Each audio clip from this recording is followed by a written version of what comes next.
Science is not only compatible with spirituality, it is a profound source of spirituality. When we recognize our place in an immensity of light years and in the passage of ages, when we grasp the intricacy, beauty, and subtlety of life, then that soaring feeling, that sense of elation and humility combined, is surely spiritual. The notion that science and spirituality are somehow mutually exclusive does a disservice to both. Carl Sagan: if you go to bed at night without learning something new that day, your day is not complete. Luke Paquin, 1973. Agnosticism.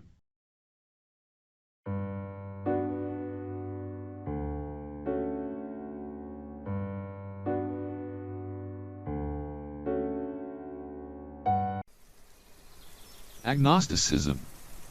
Agnosticism is the view or belief that the existence of God, of the divine or the supernatural is unknown or unknowable. It can be categorized as an indifference or absence of firm beliefs in theistic religions and atheism on that basis.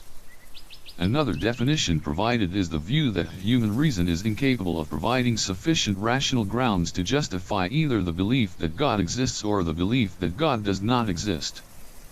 Agnosticism is the philosophical view that the truth value of certain claims, particularly theological claims regarding metaphysics, afterlife, or the existence of God, gods, deities, is unknown or possibly inherently unknowable.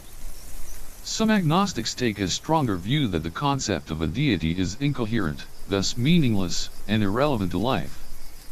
The term is used to describe those who are unconvinced or noncommittal about the existence of deities as well as about other matters of religion. Early Christian church leaders used the Greek word gnosis, knowledge, to describe spiritual knowledge. Agnostic came from the union of it to the Greek/Latin prefix a, and was originally coined by Thomas Henry Huxley in 1869 to describe his philosophy. Agnosticism is not to be confused with religious views opposing the doctrine of gnosis and Gnosticism. These are religious concepts that are not generally related to agnosticism.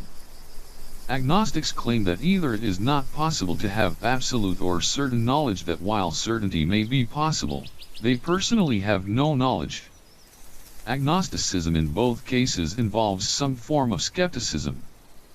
Data collection services often display the common use of the term, distinct from atheism in its lack of disputing the existence of deities.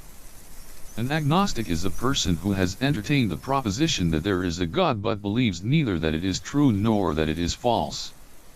Not surprisingly, then, the term agnosticism is often defined, both in and outside of philosophy, not as a principle or any other sort of proposition but instead as the psychological state of being an agnostic. Call this the psychological sense of the term. It is certainly useful to have a term to refer to people who are neither theists nor atheists, but philosophers might wish that some other term besides agnostic theological skeptic were used.